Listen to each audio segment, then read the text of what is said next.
All right, we got a snow day. We're doing video in the garage and it's snowing outside.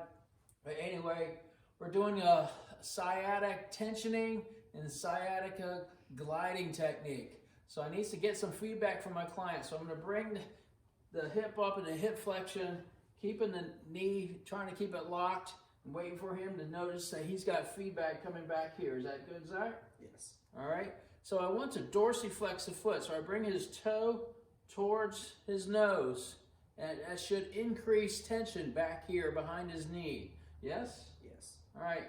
Now, if he tucks his chin, that's going to bring even more tension into the sciatica, starting from the base of the skull down through the spine, into the low back, down to the back of the leg. And so that's one way of getting some more tension. So also, we can do a sliding technique to where I back out a little bit and I bring the foot out, right, while he keeps neck flexion. But now he can go in a neck extension, so bring your head back as I come back in and dorsiflex the foot. Now the sciatica nerve is sliding back and forth like so. So we're going to do some sliding. Go ahead, Zach. I come out and point down the toes. All right, go into extension with the neck, and I bring the dorsiflexion back in, and then back out.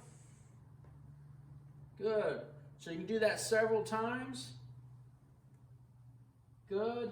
Now I can ask him to go back into tension, bring the chin down. I'll go more into dorsiflexion, and he should notice a little bit difference.